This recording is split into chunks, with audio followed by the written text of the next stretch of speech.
I know I had gotten a lot of work done during this holiday, and the funny part about it is when you go through this transition of jobs, it puts a lot of pressure on your family, and you're not around quite often. So just want to give you a picture of the last day for me.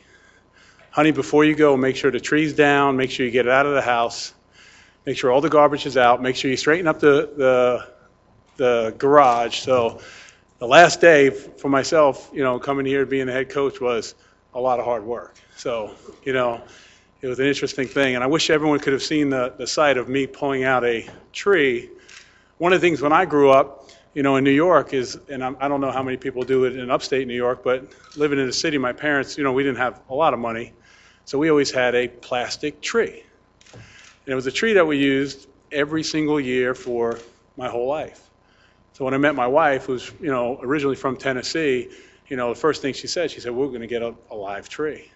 Well, I didn't realize how hard it is to maintain a live Christmas tree throughout a long period of time with our young children. So it was very, very difficult to me to pull this tree out of this house. I just want to tell you. I had to take down door hinges and do everything. So it was an interesting holiday, one that was worked out well, and I hope everyone, again, has a good holiday. And I'm here today to announce, and I want to make sure everyone's aware of this and everyone's access to, our coordinators. And really, it was a process that happens when you're an offensive coach, where my background is as an offensive coach. You go around, and the first thing you have to do is you have to evaluate the type of game that you're going to play. There's a difference between football in the NFL and football in college. They're two totally different games, in my opinion. And one of the things you look at is what you have to defend. And with the college game, the way the hashes are, the way the zone reads are, and the different types of styles of offense, it was my goal to go ahead and get the best defensive coordinator we could. Someone that's had experience, someone that has the same background as myself, someone that's worked his way up, through the coaching profession, someone that basically has earned everything that he has received. And when you do that, a lot of times when you're trying to find out about people is, you call around, and the first thing you do is you start talking to the people that know you best. So I was fortunate to be around some people that had worked with Scott, and they were talking to me saying that, you and he are the same type of guy, you and he have the same type of work ethic, and really that's how it started, for us to get together and form this partnership for us to get our program together. And through numerous amounts of phone calls, numerous accounts of philosophy and what we believe in and what I believe in and what we need to do to be successful, we were fortunate enough to finally get a chance to get together later in the holidays, to really get up on the board and do what we as coaches love to do, and that's to talk football. So I can't tell you how excited I am, to be able to bring someone in, as the person I'm going to introduce. And I'm excited for him to get up here. We're excited about the direction we're going to be going defensively. I'm going to let him tell you about our defense, I love it because I'm just going to use one word. I'm going to use the word attack.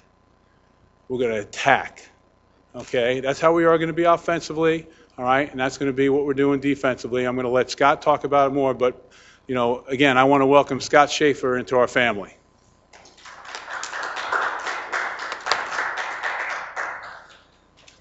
Well, it's good to be here. Hope you guys are all doing well. Extremely excited to be part of Syracuse University. I think back to my early years as a coach when I first started recruiting the East, especially New Jersey and New York, and I can remember seeing Syracuse everywhere, whether it was on the clinic circuit or just passing through each high school, running into old Coach DeLeon, asking them where the best schools were and how to get to them. And so I'm really excited to take on the responsibility of getting Syracuse back to where they were and fighting our buns off to maintain integrity throughout the East in recruiting. And more importantly, get those kids in here and get Syracuse back to the top of the Big East. My philosophy defensively is just what Coach said. We like to talk about an attack 4-3 defense. where we're always trying to put pressure on the offense. Now, that doesn't necessarily mean that we're going to blitz every down, but we want to be pressure-oriented with the way we read our keys and the way we flow to the ball with our front seven and the way we support the run and play the pass with our secondary, especially with the safeties. So that's just a very quick overview of the type of philosophy we have. I think the biggest thing is philosophy has to be backed up with consistency in the way you practice and the way you actually live your daily life as a student athlete. And the thing we want to be is demanding with our kids. We want to create a sense of accountability to one another, both players and coaches, players to players. And that'll be the thing that I'm most looking forward to. And I really believe it all starts with controlling the controllables on a daily basis. And those will be the things that we work on. Those will be the things that the kids will be accountable for. Controlling the things that you can control on a daily basis is probably one of the most underrated things, in my opinion, as a football coach or as a person. So we always talk about attitude, effort, and enthusiasm. And those will be the three things I'm always harking on. All we want to do is get a little bit better every single day. So I'm extremely, like I said, excited to be here. We've meshed extremely well in the last 24, 48 hours since I've been here. I've really enjoyed the coaches that Coach Marone's put together. We've been living together the last 2 days, day, night. And the one thing that I can really tell you is that he's put together a staff of guys that mesh well. And that's probably, in my opinion, the most important thing. High character coaches that care about the players and care about where Syracuse is going on a daily basis. So, like I said, I'm extremely excited to be here. And I guess at this point in time, we can open it up if you have any questions for me. Questions for Coach Shafer or Coach Marone? Scott, what has been for you most representative of your work? You know, you were Michigan 1 year, Stanford 1 year, Western Michigan 4 years. Actually, 2 years. 2 years, I'm sorry, 2 years. Where did you feel like you got it done, where your vision, your philosophy kind of was able to blossom, because you've been, such short stints here? Right. Well, to be quite honest with you, I've been proud of my work everywhere I've been. I think the past experience at Michigan was a very short one, and philosophically we had quite a few differences from that point of view. But prior to that, Stanford, working with Jim Harbaugh, just for one season, I was very proud of the way the kids played for us out there. Again, we weren't the most talented team. We made improvements in every category, had some big upsets. Western Michigan, very proud of the body of work that those players and coaches did there. Had an opportunity to have a group of kids. We started 8 sophomores who led the country in interceptions and sacks and broke a record in that conference for fewest allowable yards on average in the rushing game. But to be honest with you, just going back, my first coordinating experience was at Northern Illinois for Joe Novak. And I'm kind of a disciple of Bill Mallory, and it goes back to my roots in Ohio. But the opportunity that I had at Northern Illinois to coordinate there and the wins that those kids came up with for us as coaches, it was a great way to get started. You know, those days back there as a first-time coordinator, probably the ones you probably remember the most, because you always remember the firsts in your career and in life in general. And first experience to coordinate at Northern Illinois for Joe Novak, and some of the big wins versus the Alabamas and the Marylands when they were ranked would probably be some of the highlights, as well as the SC win when I was at Stanford. That was probably a highlight as well for that program, as well as myself personally. So those are just a few, but far too many to really talk about in such a short time. Any other mentors you've had, Scott, guys that you know really? My father. My dad was a very successful coach in Northeast Ohio. We bounced around as a family. He was kind of known for taking over programs and turning them around. I knew I was going to coach ever since I was just a little boy. I just kind of figured that's what we were supposed to do. But he was the biggest influence in my life, and as a coach, as a starting point. Then Bill Mallory at Indiana, graduate assistant there for Coach Mallory. When I finished up playing at Baldwin Wallace College and just outside of Cleveland, Ohio. And Bill Mallory was a huge influence because he taught me, very similar to my father, how to win with less. and we went to bowl games there. And Trent Green was our quarterback. As a young coach, being around Coach Mallory and his defensive coordinator, Joe Novak, those were probably my next biggest influences. But I can honestly say I've learned quite a bit from every guy I've worked for. I enjoyed my experience with Bill Cubitt at Western Michigan. Really enjoyed working for Jim Harbaugh out at Stanford. We had a blast out there, and I learned a lot from my last job. And so I think it's like I told my children, because this is actually my third job in under 12 months technically, and my children said, well, Dad, are you fired up about Syracuse and that sort of thing? Because you have to educate your children. 14-year-old son Wolfgang, 10-year-old daughter Elsa, lovely wife Missy. And I said, listen, Syracuse is a school with great tradition. And I told them back when I was a real young coach, recruiting in Rhode Island as the University of Rhode Island defensive coach, as a young coach, coming down to New Jersey and following around the coaches from Syracuse, because they were on every kid. They knew about everyone. That's the one thing you do. You go into New Jersey, you go into New York City, and you say, there's Syracuse, there's Syracuse. And George DeLeon won't even remember this, but I picked his brain in Elizabeth High School and asked him questions about where do I go. And he goes, go down to Linden, go see Louis Rattino down at Union, some of the better coaches in the history of New Jersey. He sent me to those guys, and we ended up having some great players from those regions as a young coach. And I explained that to my children, that, hey, I'm going to a place that has had good tradition. And now the big thing is we need to take that tradition and become accountable to this university to get it to where we are fighting for championships in the Big East. And we're going head-to-head with Penn State on recruits down the road. I mean, that's the goal, to go into our backyard and keep the kids from New York at home. And we're excited to do that. In fact, we're going to start doing that here in just a couple hours. Got any similarities to coming in here as to what it was when you went into Stanford at all? There are. But let me just real quick, my dad was Ron Shafer, and he actually passed away 14 years ago. Yeah, Ron Shafer. Yeah, there's every job I've taken, there's a lot of similar things. But yeah, I would say quite a few similarities in the Stanford job, and probably similarities with the Western Michigan job. Have not met the kids yet, so until you meet your players and the guys that are going to go to war for you, you really can't form too many opinions. And I don't like to form a lot of opinions by just watching the film from the past. We'll evaluate and say, all right, what does he look like he can do on tape? But I think that the integrity of the person is going to be what's going to make probably the biggest impact on us as coaches, the type of people that we're coaching. Similarities would be we've struggled here at Syracuse, and what's the culture that needs to be changed. And even though you think you have some ideas, you never know until you get in front of those kids, talk to them, and get a feel for where they are or maybe where they aren't. Yeah, there are definitely the obvious similarities of struggling, and the things that we need to do to get that culture change would probably be the first thing that we'll look at. Along those lines, what do you feel like maybe here gives you a better chance to succeed than what happened at Michigan? Well, I think every job's different. For me, it's the people, and working for Doug Marrone is bigger than anything for me. And the reason I can say that is two of my dear friends worked with him.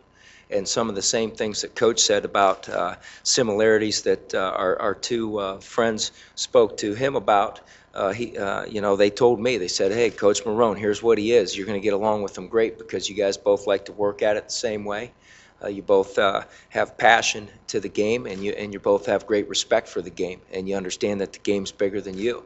And then when we got on the phone together, my wife was like, she's like, you still on the phone with him? She kept opening the bedroom door, looking at me. I'm talking to him, and I bet you we put about 3-4 hours in on that phone before we had the opportunity to actually meet each other. And I knew, and it's about the people. Bill Mallory told me that. I actually had a chance to speak with Coach Mallory last night, and he said the one lesson that you learn as a young coach and an old coach is that it's about the people. And that's probably the thing that excites me as much as being at Syracuse, is the people that I'll be working with on a daily basis. Have you had any chance, I know you just said you must have looked at some film, a team goes 3-9, I don't think it happens just because of who's on the sideline directing it. There's got to be other issues there. What have you, any initial? Not enough. No, I wouldn't feel comfortable expounding on that at all. I just know if you control their attitude and you play as hard as you can and you coach as hard as you can, good things happen. And success is not always measured from inside out with wins and losses. Success is measured by daily improvement, and that's the focus we'll have on defenses. Is are we stepping with the right foot consistently? Are we playing as hard as we can for as long as we can? And trust in one another. The guy next to me, the guy in the press box, the manager on the sideline, the guy that cleans up the floor. This is family, and that's the way it's got to be. And those will be the things that we're focused on. It's the little things that add up. All those things that you talk about that are real corny, everybody understands the formula for success. They understand it, but are you willing to do it on a daily basis?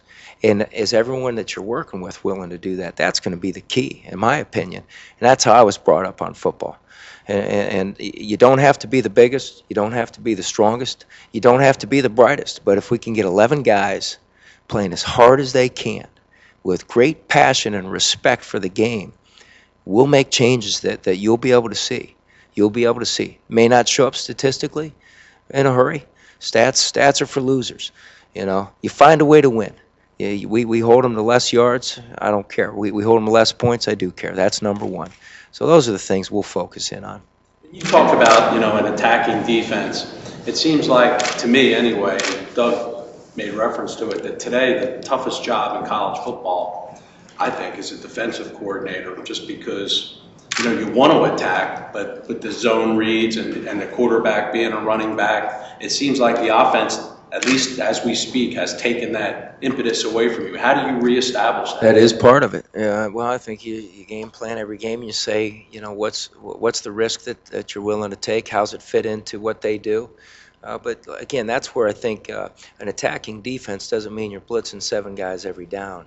It means that up front you're going after them. You're trying to create a new line of scrimmage and force the ball. When they want to run a zone play, we want that ball to bounce sideways, make the ball go east and west, if you will. And same thing with the quarterback. The quarterback's the marquee player in every program. We need to hit the hell out of that quarterback. We need to see what he's made of. We need to see what their number 2's made of. And that's what I mean by attacking.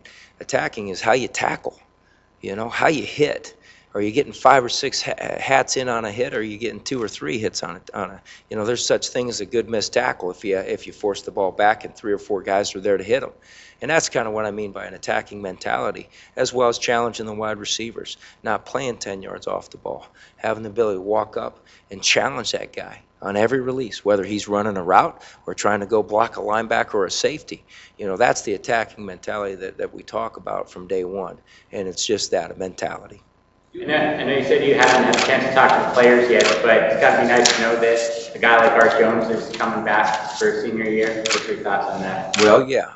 I think it's nice to know that every kid that buys in, when we sit in this room and look at them and look them in the eye, that's what fires me up, and it's great to have Arthur back as well as all the kids, and that's the key, because you're only as good as your weakest player. And if his mentality's the same as an Arthur Jones, and they're both fighting one another, and they don't care who gets the success, that's what fires me up, and that's what fires a coaching staff up. Just one. Any advantage to having Coach Jackson and Conley here, or is there a re-education? Coach Jackson coached with a few friends of mine. He worked for Joe Novak. The first guy I called, "Hey Joe, what do you know about this Jackson guy?" He's a good football coach. Bright young coach, has a ton of ability and a great career in front of him. First thing that probably one of the people I respect most in the profession had to say, goes a long way, right? Conley, I remember when he played here, he's a tough guy. He's the kind of guys we want playing for us. We got to find 11 of those guys. He's passionate. Had a chance. Coach let me talk to those guys on the phone prior to coming up here, and had a chance to hear their voices through the phone and their excitement and their passion. And then Coach Anselmo, shoot, he doesn't even know it, but I've been watching his players for years. He's had some of the best players in the country come out of Nassau, and he owned New York. he owned those schools in recruiting. So I had great respect for the body of work that he did over the course of 28 years, I think it was, over there at Nassau. So, yeah, I'm excited to work with those guys, and even more excited after spending 2 days with them, trying to figure out our ways in recruiting, and looking at tape and hearing each other talk makes me more excited to work with those guys. Thanks, Coach. You got it. Questions for Coach? Coach, your background's primarily in offense, so when you go selecting and adopting a defensive philosophy, how much of it is based in what you don't want to see as an offensive coach? That's exactly right. And that was the point I was trying to refer to earlier, is that, from a standpoint, when you look at things, you want to know what's going to challenge you the most offensively. A lot of times in all the different levels I've been at is, most of the teams in the league I've just come from, if it's a basic style of defense, well, they pretty much have some darn good players, in Tampa Bay and some of the top 5 defenses that we've played against. But sometimes when you play teams, and you look at them from a standpoint of, let's say, the Baltimore Ravens, I'll refer to the NFL teams because they're going right now, they cause quite a bit of problems for you from a scheme standpoint. And when you sit down and everything's done in categories of, here's your base offense, here's your red zone offense, here's your third down package, okay, here's your goal line, here's your short yardage, and you look at those situations, well, pretty much if you have to say, well, how are we accounting for this? How are we going to make sure we can handle this? How are we going to, and you don't get a good beat on, from a self-scout standpoint or an opponent scout standpoint of the coverage, and it's all mixed up and everything's going on, then your level of play call, all right, becomes decreased. In other words, not to get into it too much, but it's a basic formula. If we're expecting a single high safety defense, whether it's man or a zone, okay, 76% of the time, okay, and then the other 24% of the time, okay, they're playing some type of 2-shell. Well, when we call that play, we're going to call a play to attack, that single high. Now, sometimes so in other words, it comes down to percentages. So when you're doing something that you have to make sure you have answers for, when you're doing planning offensively, and you have to make sure all you're doing is making the odds of it, becoming tougher, and that's what defense Scott has. Again, I've watched the film of the defense, from 2 different places that Scott had been at, and I'm sitting there, and in my mind, when you watch the film and you're in this process, you're looking at it going, okay, I see that. Okay, I see that. All right, I have a feel for this. Okay, in the red zone, he's doing that. And, third down, he's doing, third down, that's a pain in the butt. How do you prepare for that? Because the one thing about college that's different than the league I had come from is this. You only have a certain amount of time to prepare. Okay, different than the other league. The other league, you have players all day long. Okay, you have them, quite, and they study at home. They don't have to worry about school. The more problems you can present offensively and defensively at this level, the same situation when I was at Georgia Tech, the more you take away from the other team's practice time. When they have to worry about shifting and motioning, how we're going to align to it, okay? When they have to worry about what type of fronts and zone pressures or man pressures we're going to be in, when they have to spend that time to get their players schooled up on it or ready for it or prepared for it, it takes away from the things that Scott mentioned before, the little things, right? Taking a step with the right foot, making sure we're attacking, using your hands. So those are the things that we're looking for to create as, our philosophy of both offense and defense and special teams. Coach, what was it that, when you were talking to Coach Shafer, that sold you on him? Well, the first person he mentioned who he looked up to the most, Coach Mallory. Coach Mallory was with us in training camp, and I had the pleasure of Coach Mallory sitting in most of all my meetings in training camp when I was with the Saints. So he sat in and watched myself coach for quite a few times. He watched me on the field. I've always liked to talk to coaches that have had that type of success. So the first person I called was Coach Mallory, and he said, he's just like you. I said, okay, anything else? Well, whatever you want to ask me. So I talked to Coach Mallory for quite a long time and a couple of other coaches that I spoke with. But it's really, when you sit here and you listen to coaches, and coaches are talking about, it's the little things, it's the profession, it's, putting players in the right position and respecting the game, respecting what we do, what our jobs are. That's exciting to me, okay? we've worked so hard to be in this position where we can teach young men and go out and win football games. It creates a sense of responsibility that is just tremendous upon a coach. And as long as you put that first as a coach, you'll have a chance to be a good football coach. And Scott has done that, and I've done that my whole life. And that's why we're going to go ahead and we're going to take this team. We're excited about getting with these players and going out and practicing, and I'm just excited. You have a month left now until signing day. What is your goal between now and signing day here? Because you're obviously getting ready to leave here. My goal, just from a standpoint of my recruiting or my to go, Jerry, you all have, you've got some staff here. You don't have a full staff yet, but in terms of the number of players that you think you can sign between now and signing day, and the obstacles that of being behind at this point. Sure. Get caught up here. Well, we'll take the first question is going to be about the recruiting. My goal is to go out and sign the best players for Syracuse University, not just sign players. And I've said that before. I don't want to go ahead and give out the scholarship numbers because of what we're going to do or how many we're going to sign, because what happens in that is people can use that against you, and people start counting, and it's happened in some conferences that we're playing in now, and some schools we're recruiting against. They've signed X amount of players, they only have so many scholarships. They're getting ready to tell you that, hey, they want you to report in January. There's things like that go on, so I'm being honest with my answer there. We feel good about basically what Scott was referring to is we've pretty much stayed here the last 2 days and pretty much have slept here. We watched every single tape that we have in this office. We watched every little tape that we can get in online. We looked at the relationships that our coaches have in the areas and developed, throughout our years of coaching.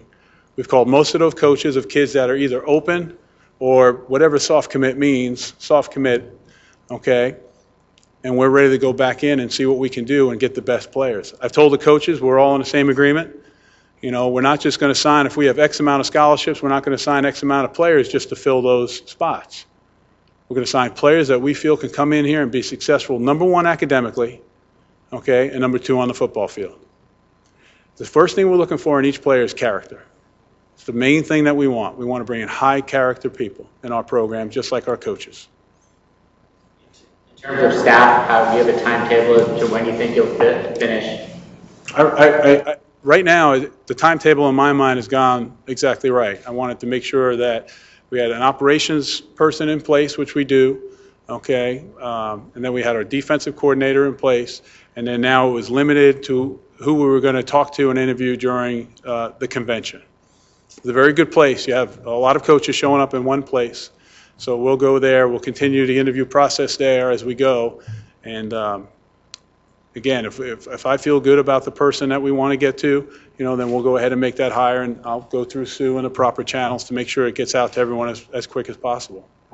Final question for Other specific, I can speak here, Doug, positions that you've identified in recruiting that you all have to go get. I mean, are there lines? That's a good question. I'm going to tell you exactly how what we've done. A lot of times when you come in, there's numbers. In other words, for a roster of 85, okay, there's ideal numbers.